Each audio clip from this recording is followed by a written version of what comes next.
destiny. It's a French word.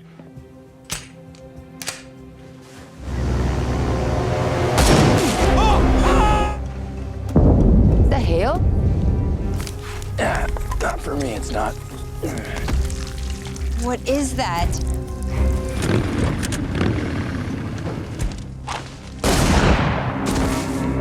Prague, 2019. CIA agent Joe Travers is holed up in a hotel room, injured and surrounded by dead assassins. He fights off one more attacker, but before he can catch his breath, another assassin, Laura, tackles him right through a window, and they crash onto a car below. Oddly enough, there's an instant spark between them. Fast forward 5 years, Joe and Laura have vanished off the radar, living as a married couple. Right now, they're enjoying a getaway in Poland. That's us. Normal people. Laura reminds Joe they have a lunch date with a French couple they met yesterday. Joe isn't thrilled about it, but Laura insists it helps them maintain their normal, everyday couple act. Noticing Joe looks troubled, she asks what's wrong. He admits he keeps having the same dream, reliving their intense first meeting in Prague over and over. So she takes all my clothes. Later, they sit down with the French couple, Roland and Bridget, spinning a fake story about Joe having OCD. As they chat, Joe hears a plane flying overhead. I mean, after she admitted. And his instincts go on high alert. Laura notices his unease, but reassures him that if someone was tracking them, it wouldn't be this obvious. She then invites the couple to join a guided tour of the nearby woods, but Roland declines, encouraging Bridget to go instead. Joe is still distracted, watching the sky, while Laura slips away to the bathroom. There, she pulls out a hidden satellite phone and receives instructions to stand by. Joe checks in on her, and she tells him she won't make the tour. How you doing in there? He realizes she's on a mission, and their vacation is just a cover. Despite his hesitation, she convinces him to go on the tour with Bridget. Before leaving, Joe quietly loads his pistol and pockets some bullets.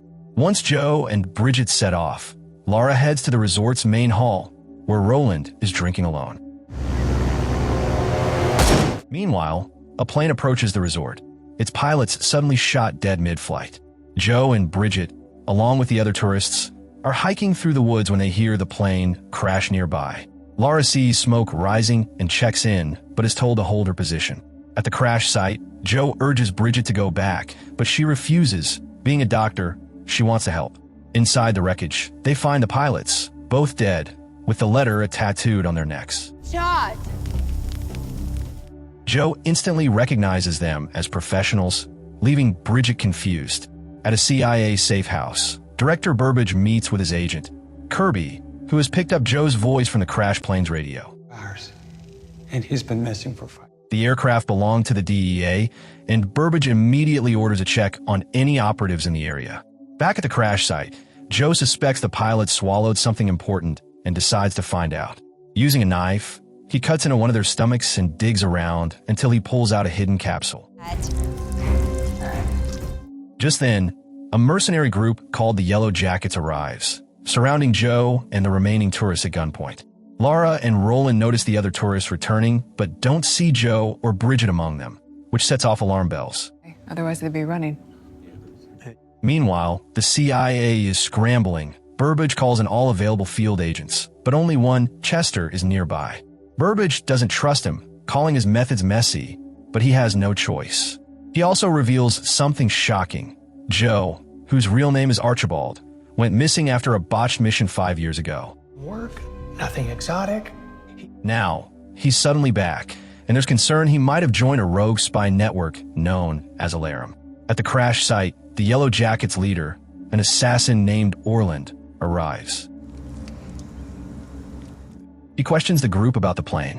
When one woman insists they just stumbled upon the wreck, Orland tells her there's no need for the police.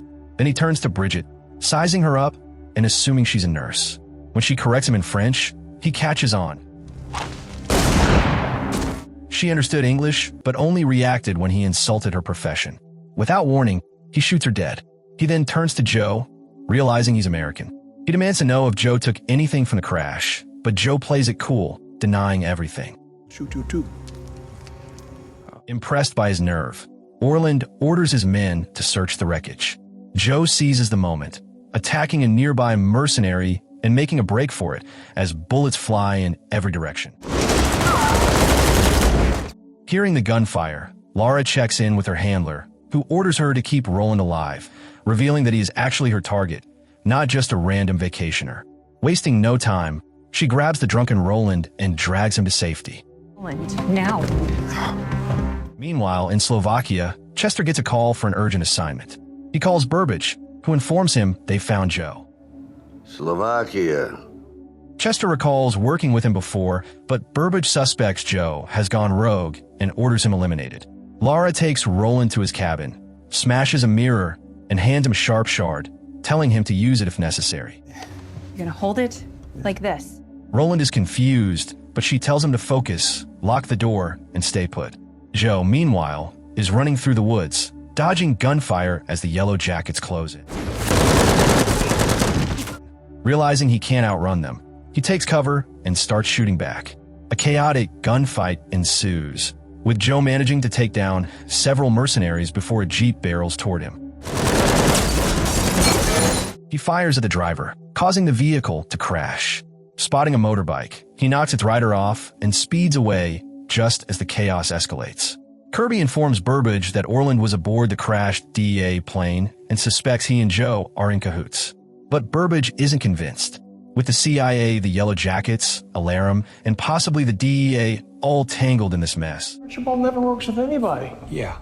things are getting out of control. Orland, frustrated that Joe is still alive, stops his pursuit.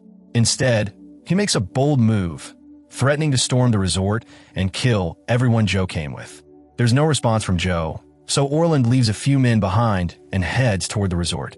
Chester arrives in Poland via a commercial helicopter. As soon as they land, he injects the pilot with something, leaving him to die on the street. Are we near the town? Joe, back on his motorbike, spots the helicopter and follows. At the resort, Lara ditches her disguise and gears up for a fight. She stashes her belongings in a suitcase, sets it to self-destruct, then rushes back just in time to see Orland arriving. He orders his men to round up all the guests. Lara races to Roland's room, gun ready, and tells him to hide under the bed. Elsewhere, the poisoned pilot stumbles outside, collapsing in the street. Joe, arriving in town, sees the body and immediately suspects Chester is behind it. Meanwhile, 3 Yellow Jackets storm Roland's cabin, but Lara is already waiting for them. She ambushes and takes them out in seconds. Joe, now in a convenience store, makes a call. Burbage, shocked to hear from him after 5 years, picks up. Joe tells him about the plane crash in Orland, lying that he saw Orland retrieve a capsule containing a flash drive. He offers a deal, call off Chester, and he'll recover the capsule for the CIA. Burbage agrees, but one thing catches him off guard. Joe and Lara aren't just working together. They're married. Lara takes the attacker's jeep and drives it deep into the forest to avoid leading anyone back to the cabin. Once she returns, she tells Roland to hide in the wardrobe. He's confused about why she's helping him, but she brushes off his questions, saying it doesn't matter. Meanwhile, Burbage meets with Kirby, who finds it hilarious that Joe ended up marrying the assassin sent to kill him. Now, Burbage is determined to find out who she's working for and whether Joe was just a target all along. Kirby, once again, suspects they've both aligned with Alaram. Lara gets a call from Joe, and they discuss the crash, Orland, and Chester. They decide to meet up, but Joe has unfinished business first. Chester, on the other hand, gets orders to put his mission on hold until Joe retrieves the flash drive. After that, his new objective is to eliminate both Joe and Lara. Chester heads to a convenience store, expecting to find Joe, but there's no sign of him. When he returns to his apartment, he's surprised to see Joe already there, waiting for him. Chester asks about the flash drive and even offers to help Joe find it. He also questions if Joe has joined Alaram, but Joe ignores the topic. Instead, Chester pours them drinks and makes a toast. Joe, however, doesn't take a sip. Joe then reveals that Lara is at the resort and needs help dealing with Orland, someone Chester knows well. Chester steps away under the guise of going to the bathroom, but he secretly loads a syringe. The moment he returns, Joe holds him at gunpoint and demands whatever he's hiding. Chester hands over the syringe, and Joe immediately smashes it. Just then, the sound of vehicles pulling up outside grabs their attention. Orland's men have arrived and surrounded the building. Chester and Joe grab their rifles and take positions. Chester snipes the incoming attackers while the rest report back to Orland, hesitant to advance because Chester is too well armed. Frustrated, Orland decides to take matters into his own hands. Meanwhile, Burbage meets with DEA Director Alex. Both refuse to share intel about the plane crash or the capsule, each determined to get their hands on it first. Burbage suggests working together and shows Alex a list of suspected Allaram members, revealing that the group's main goal is to dismantle intelligence networks. Lara sneaks into the main lodge where the hostages are being held. She quickly takes out a mercenary keeping watch. Downstairs, soldiers hear the disturbance and send one of their own to check. Moments later, his lifeless body tumbles back down the stairs. Realizing their attacker is no joke, the men decide to use the hostages as bait. Lara manages to take out a few more enemies before getting captured at gunpoint. She pretends to surrender, but the second one of the men gets close, she attacks. Their captain intervenes, slamming her to the ground and restraining her. Back at the hotel, Orland berates his men for being scared of two Americans. He orders them to leave, then executes them for cowardice, making it clear who they should really fear. Upstairs, Chester and Joe wait, passing time. Chester notices a scar on Joe and hopes he got revenge on the person who gave it to him. But to his surprise, Joe admits he married her. Chester starts questioning Lara's loyalty, and Joe confesses he knows she's with Allaram, but he never joined. Chester secretly holds a syringe in his hand and pretends to need help standing. When Joe comes closer, Chester injects him, telling him he has only an hour to live. Joe is shocked, thinking Chester was going to help him. Chester smirks and says he will, just for the next hour. Then, he shoots out a nearby light, plunging the building into darkness. Outside, Orland orders his men to storm the building and shoot anything that moves. His soldiers fire into the windows, lighting up the place. As they rush in, Joe and Chester take them down one by one. Chester tosses a grenade, but in the chaos, Joe drops the drive. Chester seizes the opportunity, grabs the drive, and makes a run for it. At the lodge, Lara is tied to a chair. The captain notices a tattoo on her neck and demands she use her comm device to lure Joe into a trap. Lara plays along, sending a message before the device suddenly explodes. Taking advantage of the distraction, she kills the soldiers. The captain, however, fights back fiercely and manages to stab her. He tries to lift his gun, but he's too injured. He asks who she works for, and Lara simply replies that Allaram works for itself. Then, she yanks the knife from her stomach and slashes his throat. Burbage finds out that Roland is a banker and that Allaram wants to recruit him. Alex stresses that the flash drive must be recovered or destroyed because if it falls into Allaram's hands, every intelligence agency, including the CIA, will be compromised. Joe attempts to chase Chester but gets pinned down by gunfire. He takes out several attackers, sneaks up on the rest, and fights them off. However, one of them drops a grenade, sending Joe flying. Orland shows up, gun aimed at Joe, impressed by his endurance. He asks about the drive and learns that Chester took it. Realizing they've both been double-crossed, Orland was supposed to receive the drive in a deal with undercover DEA agents. They agree on a temporary truce. Burbage and Kirby decide that if they can't recover the drive, they'll destroy it using a drone strike. Just then, Burbage gets a call from Joe, who warns that he knows Chester was sent to kill him. He threatens to come after Burbage next, but Burbage is unbothered, knowing Chester has the drive and Joe is poisoned. 2 drones are launched to eliminate Joe and Lara. Lara avoids getting hit by hiding under corpses, while Joe and Chester, now in a vehicle, crash into a building to escape. They know the drones will return, so they prepare. As the drone closes in, they fire and successfully destroy it. Orland then turns his gun on Joe, declaring their truce over.